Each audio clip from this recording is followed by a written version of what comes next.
अस्सलाम वालेकुम एवरीवन, मैं हूं मोहम्मद तलहा। आप लोग देख रहे हैं तलाश फेस एकेडमी। आज हम लोग फर्स्ट ईयर केमिस्ट्री का एक लेक्चर कवर कर रहे हैं। फर्स्ट ईयर केमिस्ट्री के हमारे लेक्चर में हमारा चैप्टर नंबर 2 यानी कि 3 states of matter, gases, liquids and solids continue है। और आज का जो लेक्चर होने वाला है ना, इस लेक्चर के अंदर हम लोग दो बहुत ही अहम कॉन्सेप्ट्स हैं जिनको हम ग्रैब करने वाले हैं ताकि फिर आगे वाले टॉपिक्स भी समझ में आ सकें। और आज जो हम लोग डिस्कशन करने वाले हैं वो होगी about isomorphism and polymorphism.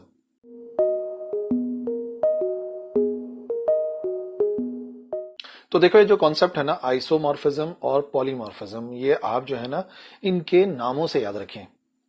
Iso मैंने पहले भी आपको समझाया था, सेम को शो करता है, सेम, आइसो मीन सेम। और जो मॉर्फ है ना, मॉर्फ कहते हैं शेप को, हालत को, ठीक है ना, शक्ल को। तो आइसोमॉर्फिज्म का क्या मतलब हो गया? आइसोमॉर्फिज्म का मतलब हो गया एक जैसी शक्ल रखना। मॉर्फिज्म यानी कि शक्ल रखने की सलाहियत। तो आइसोमॉर्फिज्म का मतलब हो गया एक जैसी शक्ल रखने की सलाहियत। तो आइसोमॉर्फिज्म जो है ना, इन शॉर्ट में बता रहा हूं, अभी बोर्ड पे जाके क्लियरली बताएंगे। इन शॉर्ट में आपको बता रहा हूं, आइसोमॉर्फिज्म एक ऐसी प्रॉपर्टी है एलिमेंट की कि दो या दो से ज्यादा एलिमेंट्स एक जैसा क्रिस्टलाइन स्ट्रक्चर अगर रखें, ठीक है ना, तो उनको हम कहेंगे कि एक दोनों आइसोमॉर्फ हैं, ठीक है ना, आइसोमॉर्फिक सॉलिड्स हैं।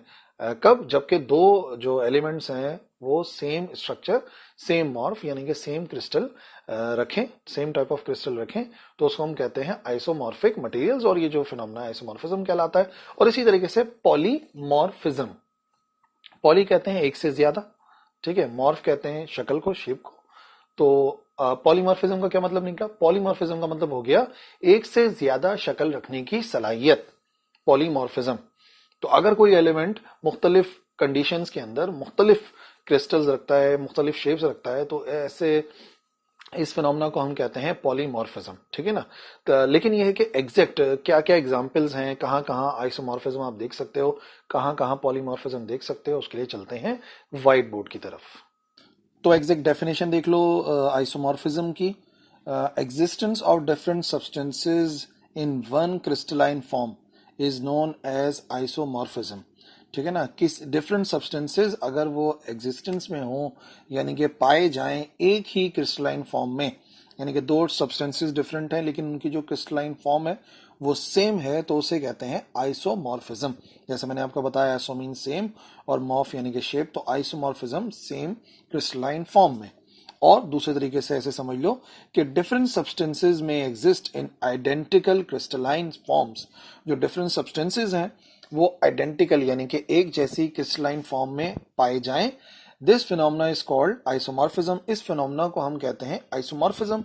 और ये जो सब्सटेंसेस हैं ये एक दूसरे के आइसोमॉर्फस कहलाते हैं। आइसोमॉर्फस यानी कि हैविंग द सेम शेप, ठीक है ना। तो जैसे कि मैंने आपको समझाया था, अब ये पर्टिकुलर डेफिनेशन हो गई जो कि आपने याद करनी है और पेपर के अंदर भी इसी को लिखना है कि डिफरेंट सब्सटेंसेस अगर एक जैसे क्रिस्टलाइन स्ट्रक्चर में, क्रिस्टलाइन फॉर्म में पाए जाएं, तो फिनोमेना जो है वो आइसोमॉर्फिज्म है। और जो सब्सटेंसेस हैं वो एक दूसरे के आइसोमॉर्फस कहलाते हैं। एग्जाम्पल्स देखो, सबसे पहले NaCl। NaCl जो है यानी कि सोडियम क्लोराइड जो है, आप देख सकते हो इसकी जो शेप है वो क्यूबिकल शेप में पाया जाता है। चाहे आप यहाँ पे देखो, फॉर एग्जांपल ये आ गया Na और ये आ गया Cl, ये Na और Cl के एटम्स हैं इस तरीके से अरेंज हुए हुए कि क्यूबिक स्ट्रक्चर बन रहा है। और अगर हम इसकी एक्चुअल पिक्चर देखें तब भी आपको जो है वो क्यूबिकल स्ट्रक्चर यहाँ पे नजर आ रहा है। ये क्यूबिकल स्ट्रक्चर है जिस फॉर्म के अंदर हमें जो है वो NaCl मिल रहा है, ठीक है ना। ये इस तरीके का स्ट्रक्चर है। तो ये तो हो गया NaCl जो कि क्यूबिकल स्ट्रक्चर रखता है। अब क्या कोई और एलिमेंट है जो क्यूबिकल स्ट्रक्चर रखता है? तो ये दोनों एक दूसरे के आइसोमॉर्फस कहलाएंगे। जैसे कि ये आ गया हमारे पास सोडियम ब्रोमाइड।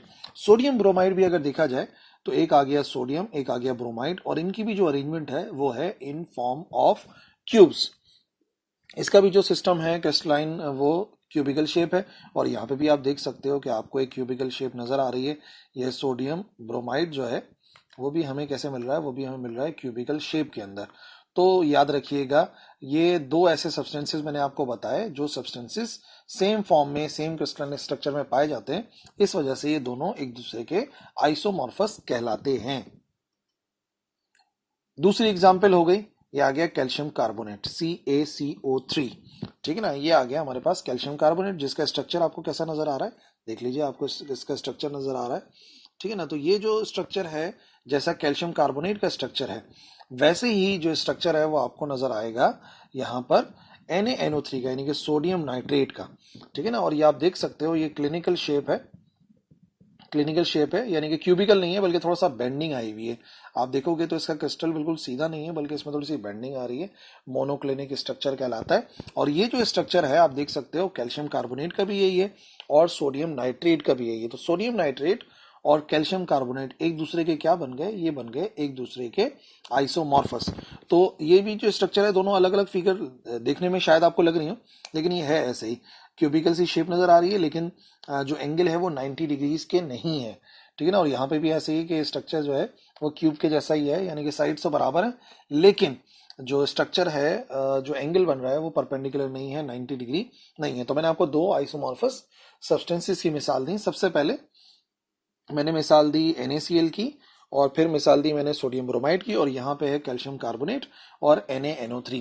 अच्छा, इन तमाम सब्सटेंसेस, जो दो एग्जांपल्स आपने देखी हैं, ये इनमें क्या खास बात पाई जाती है, क्या प्रॉपर्टीज होती हैं ऐसे कंपाउंड्स की, ऐसे सब्सटेंसेस की जो आइसोमॉर्फस हैं। तो प्रॉपर्टीज भी देख लेते हैं आइसोमॉर्फिक सब्सटेंसेस की। सबसे पहली बात यह कि जो आइसोमॉर्फिक सब्सटेंसेस होते हैं उनमें एटॉमिक रेशियो सेम होता है। ठीक है ना। एटॉमिक रेशियो कैसे सेम होगा, पिछली वाली मिसाल की तरफ आओ।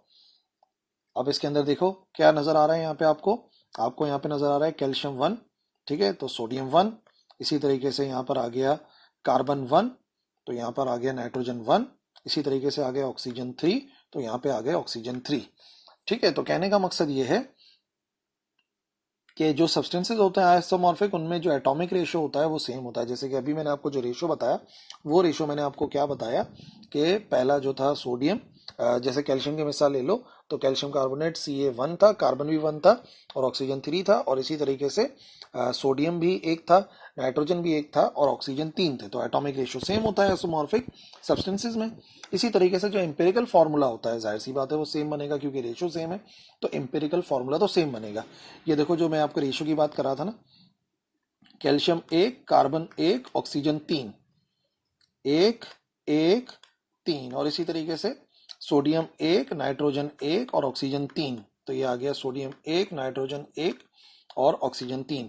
अच्छा, यहाँ पे अगर आप देखोगे तो यहाँ पे सोडियम 1 है, फ्लोरीन 1 है, तो इनका रेशो हो गया 1/1 का।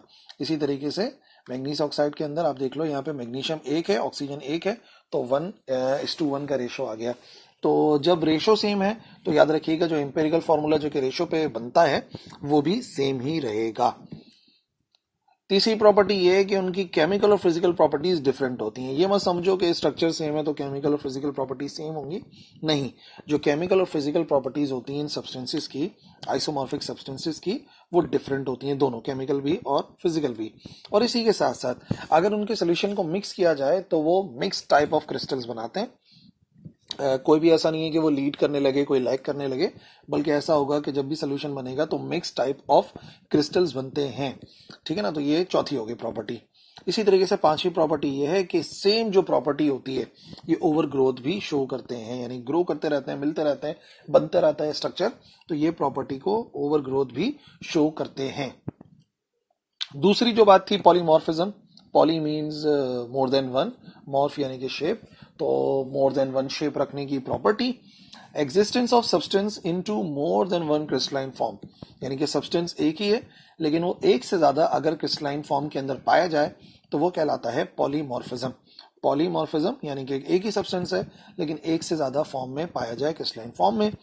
दूसरे तरीके से ऐसा समझ लो कि डिफरेंट कंडीशंस में टेम्परेचर की और प्रेशर के जो सब्सटेंस हो वो फॉर्म कर सके एक टाइप से ज्यादा क्रिस्टल, यानी कि जो डिफरेंट कंडीशन है वो किसकी है, टेम्परेचर की है और प्रेशर की है। टेम्परेचर और प्रेशर की डिफरेंट कंडीशंस होने की वजह से एक से ज्यादा क्रिस्टलाइन फॉर्म के अंदर कोई सब्सटेंस पाया जा रहा है, तो ये जो फिनोमेना है इसको पॉलीमॉर्फिज्म कहते हैं।